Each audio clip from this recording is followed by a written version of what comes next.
Episode शुरू होता है और हम देखते हैं कि यहाँ पर ये सभी लोग एक रेस्टोरेंट में आ रखे होते हैं जहाँ पर सोहे खाना ऑर्डर करता है और बाकी लोग भी मेनू को देख रहे होते हैं। तभी काओरू को रेंतारो से पूछती है कि ये क्या मंगवाने वाला है। फिर ये आपस में डिस्कस करने लगते हैं। साको और आयातो इन्हें देखते हैं और मुस्कुराते हैं। फिर ये लोग खाने के बाद पढ़ाई करने के बारे में सोच रहे होते हैं तो सुबारू कहती है कि काओरू को उसामी को देखो क्योंकि ये यहाँ पर सो गया होता है और साको इसे उठाने की कोशिश कर रहा होता है। फिर एकदम से काओरू को इसके सामने आती है और रेस्टोरेंट के डेजर्ट के बारे में बोलती है और उससे कहती है कि क्यों ना तुम गोल को पूरा करने के बाद अपने लिए रिवॉर्ड के तौर पर डेजर्ट खरीदो। जो सुनकर ये खुश हो जाता है और ये तीनों बोलते हैं कि बिल्कुल माँ बेटे जैसा एक्ट था। फिर यहाँ पे काओरू को रेंतारो से पूछ रही होती है क्या तुम्हें कोई डाउट है, तो ये उससे कहता है कि ये खुद से पहले ट्राई करेगा इसे सॉल्व करने के लिए क्योंकि ये पूरी तरह दूसरों पे डिपेंड होना नहीं चाहता, लेकिन कहता है कि जहाँ मुझे जरूरत पड़ी तो मैं तुमसे पूछ लूंगा। तो काओरू को भी इसके लिए मान जाती है। दूसरी तरफ यहाँ पर सोहे सुबारू की वर्कबुक की तरफ देख रहा होता है क्योंकि यह काफी बड़ी होती है, जिसे देखकर सुबारू पूछती है कि आखिर तुम्हें क्या हुआ। तो ये उससे पूछता है कि तुम्हारी बुक आखिर इतनी मोटी क्यों है, हमारी तो इतनी पतली सी है। किकियो सच में डिफरेंट लेवल पर है। तो सुबारू मन में बोलती है ये बुक तो मेरे मिडिल स्कूल में थी। कुछ टाइम बाद रेंतारो काओरू को बुलाता है लेकिन ये सुनती नहीं है। तो ये उसे देखता है तो काओरू को एकदम से कहती है कि सॉरी मैंने ध्यान नहीं दिया। फिर रेंतारो इसे डाउट पूछता है तो ये उसे समझाने लगती है। फिर काओरू को उससे पूछती है क्या तुम्हें ये समझ में आया। तो ये सॉरी कहता है और दोबारा एक्सप्लेन करने के लिए कहता है। तो ये हंसती है और दोबारा एक्सप्लेन करने लगती है। सुबारू को भी कोई डाउट पूछना होता है लेकिन काओरू को बिजी होती है। सोहे इसे देखता है तो कहता है कि लाओ मुझे दिखाओ, लेकिन बुक देखने के बाद ये कहता है कि ये तो मैजिक स्पेल की तरह लग रहा है। तो आया तो उसे देखकर कहता है कि अच्छा होगा कि तुम बुक वापस कर दो।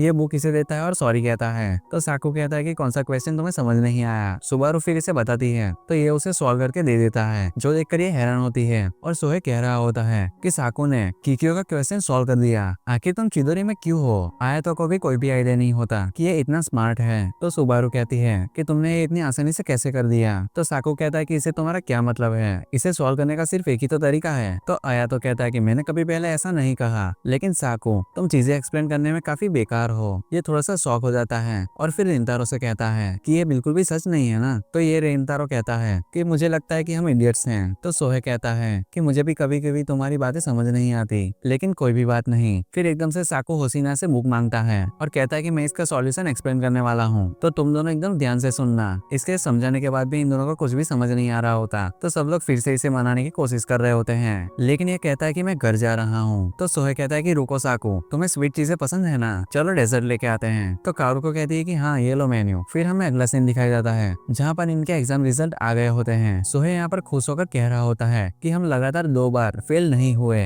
आया तो इसे कांग्रेस कहता है और फिर रेंतारो को भी बोलता है तो ये इसे थैंक्स कहता है। फिर कुछ देर में इनके टीचर्स आते हैं और यहाँ पर समर वेकेशंस के बारे में बात करने लगते हैं और इनसे खूब मजे करने के लिए कहते हैं क्योंकि बड़े होने के बाद यही स्कूल के दिन इन्हें याद आएंगे। नेक्स्ट सीन में कुछ लड़के इनके पास आते हैं और साथ में कहीं बाहर चलकर मजे करने की बात कर रहे होते हैं। ये लोग सोच रहे होते हैं कि इन्हें कहाँ पर जाना चाहिए, पर कोई भी अच्छा सजेशन नहीं दे पा रहा होता। तो फिर सोहे रेंतारो से पूछता है कि आखिर उसे कहाँ जाना है। तो ये कहता है कि बॉलिंग, और ये सुनकर सभी लोग मान जाते हैं। तो ये सभी लोग मिलकर डिसाइड करते हैं कि जो भी उसमें हारेगा वो कल के लिए लंच खरीदेगा। और फिर ये लोग आपस में टीम बनाने के बारे में सोच रहे होते हैं। एक लड़का यहाँ पर कह रहा होता है कि मैं तो सुमुगी की टीम में हूँ और दूसरा कहता है कि हाँ मैं भी। फिर आया तो रेंतारो से कह रहा होता है कि तुम सच में काफी पॉपुलर हो। रेंतारो मन में बोल रहा होता है कि स्पोर्ट्स फेस्टिवल के बाद से ही ये सब हो रहा है। अब हम कई चीजें ऐसे ग्रुप में कर रहे हैं, लास्ट ईयर तक मैंने ऐसा कभी सोचा भी नहीं था कि ऐसा कुछ होगा। अब मुझे लोगों पर गिव अप करने का मन नहीं है और ये सब बाकोरी से मिलने की वजह से है। तभी है दूसरी साइड पर किकियो की लड़कियां दिखती हैं, जो देखकर सोहे इन्हें आवाज लगाता है क्योंकि वहाँ पर काओरू और सुबारू होते हैं। लेकिन साकू इसका मुंह बंद करता है और कहता है कि अगर किसी को पता चला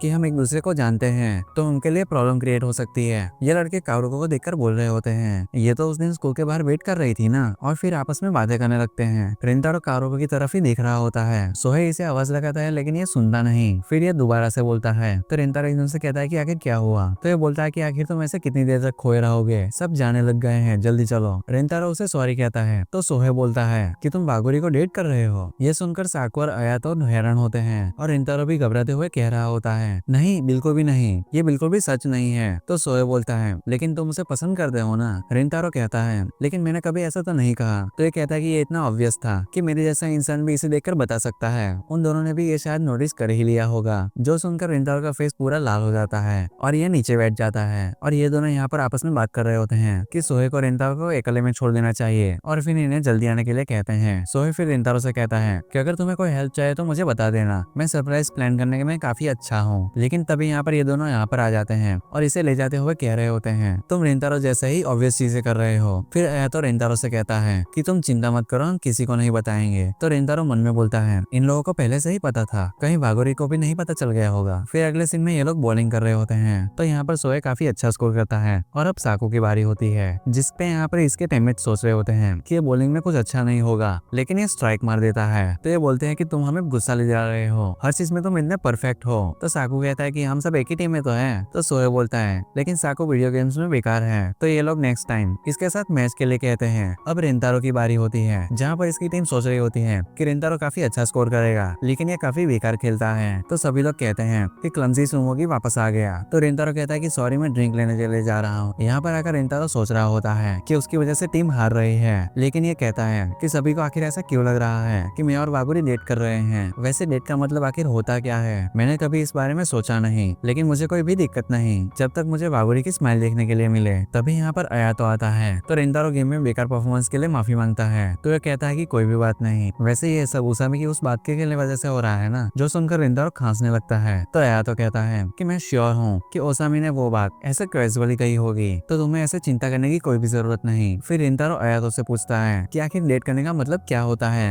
ये थोड़ा सा ये सुनकर हैरान होता है, लेकिन फिर कहता है कि मुझे कोई आइडिया नहीं, क्योंकि मैंने कभी किसी को डेट नहीं किया, और ये क्वेश्चन तुम बाकी लोगों से भी मत पूछना, वरना फिर वो तुमसे क्वेश्चन करने लगेंगे और तुम उनसे ज्यादा टाइम सच भी नहीं छुपा पाओगे। और फिर ये बोलता है कि पसंद करने के बाद डेट करना नॉर्मल रूल बन गया है, लेकिन मैं ये सोचता हूँ क्या ये एक राइट चॉइस है। लेकिन ये पता ना होना कोई भी गलत दिक्कत वाली बात नहीं है, क्या पता कई लोग बिना जाने ही डेट करने लगते हो। वैसे तुमने पहली बार मुझसे कोई एडवाइस ली है, मैं काफी खुश हूँ कि तुम अपने फीलिंग्स को ओपनली एक्सप्रेस करने लगे हो। तुमने हमें अपने पास्ट के बारे में भी बताया, इससे मुझे लगा कि तुम अब हम पर ट्रस्ट करने लगे हो। तो रेंतारो कहता है कि हाँ मुझे तुम पर ट्रस्ट है। आया तो थोड़ा सा हैरान होता है। तो रेंतारो कहता है सॉरी अगर मेरी टोन एरोगेंट लगी हो। तो ये हंसता है और कहता है कि तुम चाहे कोई भी डिसीजन लो, मैं हमेशा तुम्हारे साथ ही रहूंगा। फिर इनके टीममेट्स इन्हें बुलाने आते हैं। तो आया तो कहता है रेंतारो साकू के लिए थोड़ा बुरा लगेगा, लेकिन क्या तुम उसामी का हारने के बाद के एक्सप्रेशन नहीं देखना चाहोगे। वो भूल गया कि उसने तुम्हें चिंता में डाला और इस बात पर मुझे गुस्सा आ रहा है, क्यों ना हम उसे मिलकर मजा चखाए। रेंतारो भी इस बात से सहमत होता है। फिर अगले दिन में यहाँ पर सोहे का मैसेज आता है, जिसमें उसने बोला होता है कि उसके पास कोई भी पैसे नहीं है, तो ये बैट रहने दे। लेकिन आया तो बिल्कुल भी नहीं मानता। तो रेंतारो कहता है कि आया तो सच में क्रूअल है, बॉलिंग मैच में ये लोग जीत गए होते हैं। उस बारे में सोचकर ये कह रहा होता है कि आज काफी मजा आया। फिर ये सोचता है कि इसे कारुको का थैंक्स कहना चाहिए हेल्प के लिए। तभी इसे सुबारू का मैसेज आता है। ये थोड़ा सा हैरान हो जाता है और मैसेज पढ़ता है, जिसमें इसमें लिखा होता है कि कारुको तुम्हें ये नहीं बताएगी, इसलिए तुम्हें मैं बता रही हूँ कि इस महीने के 22 को कारुको का बर्थडे है। और इसी के साथ ये एपिसोड भी यहीं पर खत्म हो जाता है।